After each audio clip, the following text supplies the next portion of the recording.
Hey there, friends and enemies, Joper here again, and lots of people have asked me to get my reaction to this Armored Core video from fextralife, as there is a bit of controversy involved, so I want to give my opinion. Check it out. It is some brand new Armored Core 6 gameplay as well, so I'm excited about that, but let's see what the controversy is all We were about. given the opportunity to travel to Los Angeles to play Armored Core 6 in person, hands-on with From Software and Bandai Namco.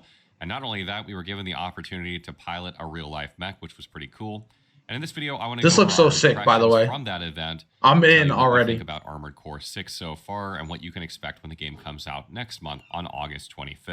I Before we cannot get wait. into it, though, one thing I want to note is that you're going to see a lot of gameplay from that event today. This gameplay is our own captured gameplay. This is from our playthrough. So if you've watched other Armored Core 6 videos, this is not the same gameplay or the same B-roll, divvied up 100 times. This is actually our specific gameplay we are playing in this footage. I do like that very much. That has our fextralife logo on it. Huh. Adding that so is the first kind thing of I want sick. to talk a bit about is the length of this game and what we got to play. So we got to play the first 11 missions of the full version of the game. You won't see all of those missions here because we were not allowed to show some of them, but you will see about half of those missions. And it took me about just under 3 hours or so to get through those 11 missions.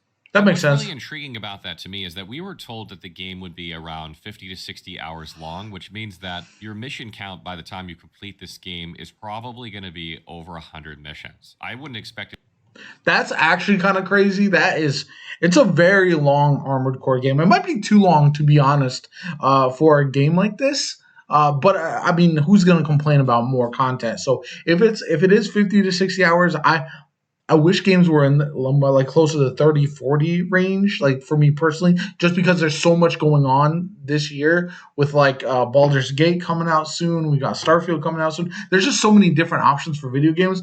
It's only slight negative for the game for me, but even then, it's like, again, when I get hands on and when I get time to play this, I'm not going to complain that I'm in it for 60 hours because I'm just going to want to play it more and more. So we'll see. To be, exactly the same. 100 missions is wild, by the way. By 20 and get a number that's accurate, because the missions are getting longer and longer as you go, and I expect the missions later in the game to be even longer. So I think the overall mission count is going to slow down and progress into something with longer missions. But even still, that's a lot of missions to this game. Yeah, for sure. Now, I did spend quite a bit of my time. This is what I'm most excited about: customization. Engaging in pre and post mission dialogues, and I expect the post and pre mission dialogues to continue pretty heavily throughout the game, because that's where you get a lot of the game's story. There are cutscenes, obviously. Gen 4s can be emotionally withdrawn. They need a shot in the arm every now and then. And you got a deal. I'll send Volt and Iguazu. But there's a lot of background information and kind of direction on what you're doing in that dialogue. But I think the amount that you're going to be tinkering with your mech will probably slow down over time. As False. You dial in Absolutely wrong. No, that's no way. The vast majority of your game time at some point is just going to be engaging in missions. No. Armored Core is all about the customization. To a mission quickly as possible. So you're going to have a lot of gameplay hours compared to like the other bits, I think. And I will say the bit of dialogue that I have heard so far in the 3 hours that I played was very well done. I actually enjoyed the dialogue. I think it was very accurate. The characters felt like the right voice for the style of character they were portraying. That's cool. And maybe the one negative to this, I would say, is that sometimes it just felt like these dialogues went on a very, very long time. And, particularly at the beginning of the game, when you're just really itching to get back into combat and learn more about how the game plays, and you just want to see more rockets flying out and guns firing.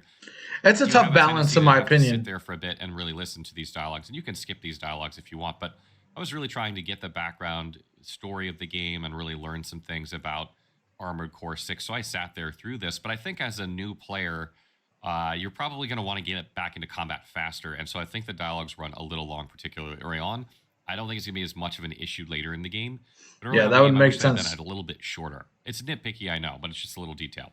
So I heard the melee in Armored Core 6 is very good, by the way. Changing your mech in any way that you would like. I love this customization. On what you have so Give it far. all to me. And as you complete more and more missions, you gain more and more funds in order to be able to buy more parts that you can further customize your mech with. Standard stuff for a mech game. And then once you've readied up for your mission and selected the one that you want to go on, you're going to get like a debrief on what your objective is for that mission, and then you load into the mission and begin.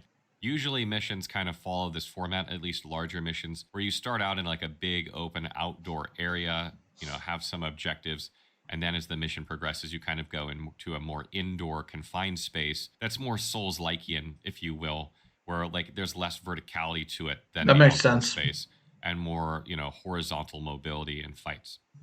That's not always the case, but that's just generally what tends to happen on the larger missions. Sometimes you never go into an indoor space and it's all outdoors, and sometimes your missions are just indoor spaces or like a boss or something like that. And then once you've finished the mission objectives, you will go back to base and you'll load back, and then you'll have a debrief on like how things went, and kind of sometimes you'll get some foreshadowing maybe on what's going to happen next. If any major events happen while you're out on mission, they're usually told through cutscenes. We can't really show you some of those cutscenes here because they have a lot of story spoilers. But let's just say that there is an overall arcing plot that this game follows. Yeah. That's going to be the driving narrative for it while you go from mission to mission. So I'm excited to see how it is, if you will, in your mission to mission gameplay, and that's telling the story of that mission. But there is an overarching plot that's being accomplished as you move through the game. I'm excited about it. I'm really ready. Meat of the gameplay. This is what I'm really excited about. Max. The controls obviously feel very good. From Software is famous for their smooth gameplay and controls. That translates very, very well here with Armored Core 6. That's awesome to hear for sure. It's doing almost exactly what you want to do. I'd say maybe a couple % of the time it felt like I overshot things, and that's probably just my learning curve of the game. Yeah, I feel like everyone's going to have to deal with that. Something that's really important when you're flying 1,000,000 miles an hour around and you're fighting at really, really high speeds. Exactly. Thankfully, the controls of the game feel really good. And I will say that something I noticed early on in this game, very early, is that the skill ceiling for this game feels much higher than the Souls game. It looks like it'll be a massively high skill ceiling. I think the things that a good Armored Core player will be able to do in this game are going to exceed even those of a Dark Souls player. There is just so many cool things you can do in this game that... So that's one of the things that, because of the additional verticality, that really good players using all angles and longitudes and latitudes are going to be able to do things that are going to be insanely impressive. And it's going to be wild to see the top range players, especially once you get into boss fights and also PvP, how they're going to handle that, because they're going to be, I'm sure, doing lots of insane things. Mastering will take a very long time to do for the average player. That if you're an excellent player at this game, you're not only going to be zooming around killing everything, but you're going to look like an absolute badass while you're doing it. I'm excited to see how that goes. Completely well above Dark Souls or Elden Ring. I don't know about well above or better will be a thing. Taking out another mech, or maybe you're destroying like a battery of the enemy, or taking out one of their bases. They have these typical mech missions where sometimes you're like piloting a mech as a wingman for another mech or a series of mechs, and there's like a lot of things happening on the screen and you're sort of running cover for them.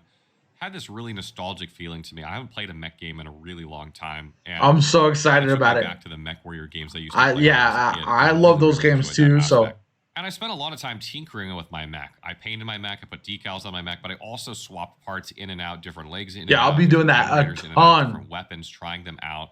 I wanted to see like how competitive is every weapon set. Like, is every weapon set as good as every other weapon set?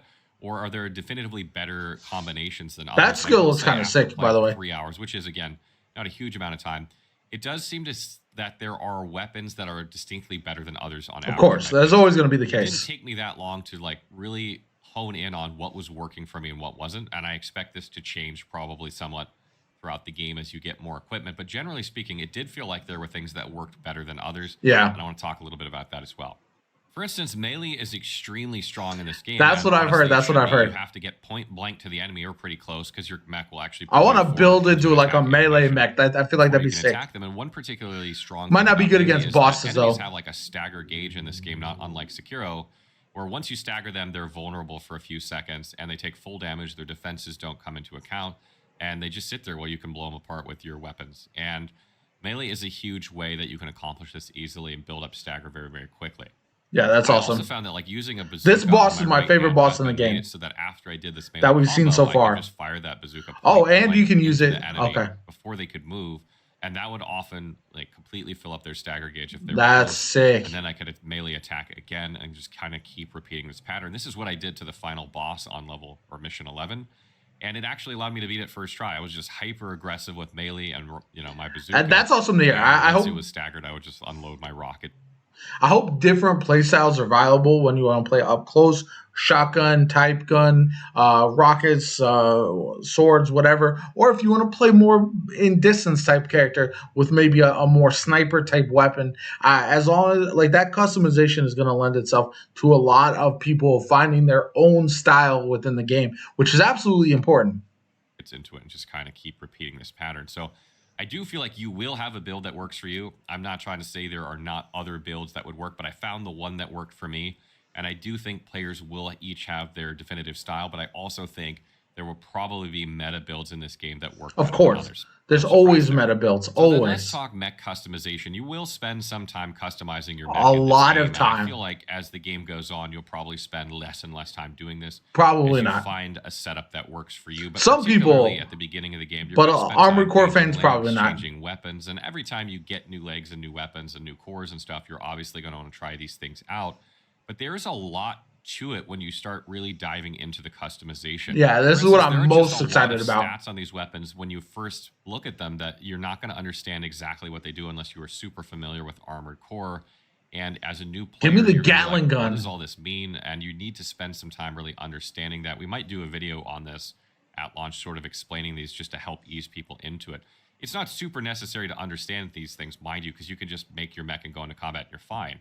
But I do think as you get further and further into the game and the difficulty starts ramping up, understanding just exactly what you're Yeah, gaining and what you're losing by each piece is going to go a long way for you to perfecting your mech. Like you still might have a good mech and not know these things, but you might have a much, much better mech if you do. exactly. And lastly, Min I want to maxers are talk gonna about, have about the graphics of the wild game. This is kind of a builds. sore point for me. The graphics of this game are serviceable, no doubt.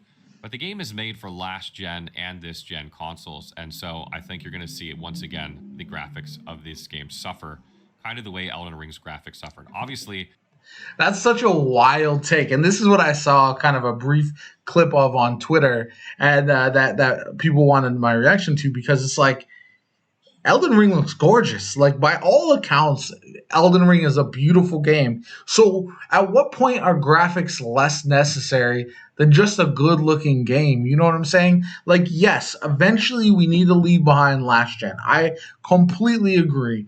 But with these games that have been in process for 3, 4, 5 years, they had a goal in mind when they first started making it, and they probably just stuck to that goal, and that's why it is coming out for those other consoles, especially because there's still higher player bases on those last gen consoles than we'll see on the newer ones in some cases. So I think just in talking about the graphics of Elden Ring is rather mind blowing to me personally. no one cares about the graphics of Elden Ring, right? Like the game is good, it's phenomenal. Graphics are not the most important thing for Elden It Ring. looks But I kind of feel gorgeous. like in a mech game, graphics are a little more important. Like you want the combat to be Gameplay as is flashy as king. possible, as visually as appealing as possible. And I feel like you're starting to notice how dated From Software's engine is getting Uh in Armored Core 6. so this is where this guy got roasted a lot too. Is that not understanding how engines work with video games, and just that's just not how engines can be upgraded, can be improved, and it feeling dated probably has something to do with it being on last gen more so than anything to do with the engine. Yes. I mean, gameplay wise, the game ran smooth. I was up above 60 That's FPS the so whole important. time. No There were no issues, bugs, there were good no gameplay. glitches, there were no That's more crashes. important than Everything crazy ran great. graphics. And we've come to expect this from Software. They typically don't have these issues in their games at launch. So that's Probably really because good it's news. on But I their own do engine wonder that they know at very what well. point are they going to make the leap to a new engine like Unreal 5? I mean, they No, are falling no. further and further behind the industry by using this antiquated engine. And I wonder at what point are people going to quit forgiving it? You know what I mean? Like, they do so many good things in their games, and graphics are not everything. That's the point.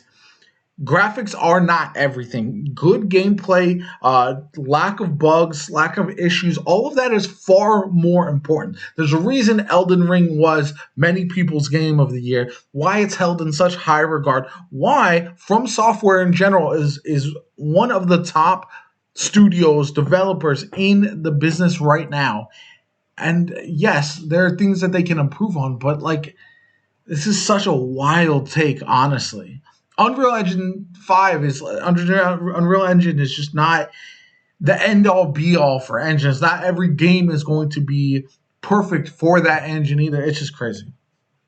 But I feel like graphics are a huge part of a mech game compared to something like Elden Ring, and they got to make that jump at some point, and I wonder when we're going to see it. Obviously, Elden Ring DLC is going to still be on the Elden Ring engine, but what about the games after that? Are they going to move away from the engine that they've been using, or are they going to continue to use this because it's what they know and what works for them? I think time will tell on that, but I really, really hope at some point they're able to make the jump. This is a wild take. I just don't agree. I really enjoyed my time playing Armored Core 6. It was a ton of fun to play. I haven't played This a mech game looks in a really awesome, by long the way. time, and From Software's controls make it really easy to get into and familiar for those of you with the Souls franchise or Elden Ring. It should be fairly easy for you to pick up. A lot of the controls feel very, very, muscle memory similar That's awesome. to those games, so you should be able to jump right into it easily. Those things said, though, it's going to be a tall order to peel people away from Baldur's Gate 3, which I think will likely win Game of the Year, or from Starfield, That's or high from Lies praise. of P, or from Lords of the Fallen. Lies of Play P. this game heavily. I think the people that are historically fans of From Software and Dark Souls and Elden Ring are going to be playing a lot of those games. And I don't see a lot of them. But this is a mech game. This is for mech lovers, not fantasy I can players. see them more getting through all those games and then picking up Armored Core. Maybe I this just winter and through them disagree. all, or maybe in the spring of next year, where they're waiting for the Elden Ring DLC if it's not out by then. The reason I disagree is From Software has such a dedicated fan base of people who know, like, and trust their games, and this game is not like those games. All of those games are fantasy based. They're swords and magic and that kind of stuff. This is a mech game. It's going to appeal to players who don't want to play swords and magic type games. They want to play a mech game. And that's where this one is going to be different from Baldur's Gate.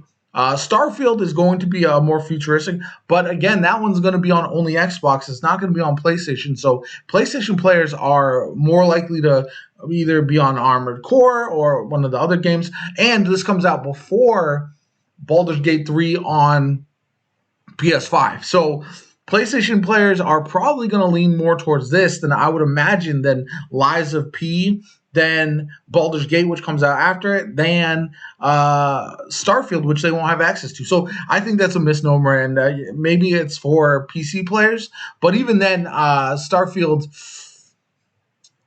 I don't know. I don't know if Starfield and this game are going to have the same crossover. But I don't know how many people are going to jump off those games to play this game. And frankly, from what I've seen so far, it would be tough for me to do as well. That's crazy to me. So far from seeing the gameplay, is Armored Core something that you want to play as an Elden Ring or Dark Souls fan? I think, okay, so in summary for this video, there are some qualms that I definitely have. I think assuming this is a game that just caters towards Dark Souls and Elden Ring fans is kind of crazy, and I don't understand that. But that being said, I'm excited about Armored Core 6. It's been a long time since we've got a new game in this franchise. And yeah, the talk about graphics is just kind of blowing my mind. Overall, the game looks like it's going to play great. It looks really good for a mech game, in my opinion. The best mech game we've gotten in a long time. And because of that, I think it's a very exciting time to check it out. Is it going to be a must-buy for everybody? I don't know. Maybe not. There's a lot of competition this year. I do think that's one of the major drawbacks for some of these games coming out. But that being said, I think of all the developers that have earned the trust of the player base, From Software is one of them, and so I think we're all expecting another banger from them. And if that's the case, then yeah, you're probably going to trust this one a little bit more than you might other games. So for me, this is a day one must play. I can't wait to get hands on with it. I'll definitely have some more coverage for you guys once I'm able to actually play it myself, so definitely stay tuned for that. I hope you have a good one. My name is JoPa. Like the video if you haven't already. Subscribe to the channel if you want to see more Armored Core as we head into launch, and also after launch I'll have a bunch of new secrets and missions and all that kind of builds, all that kind of stuff, so definitely stay tuned for all that. My name is JoPa. I hope you have a good one. I'll catch you all later.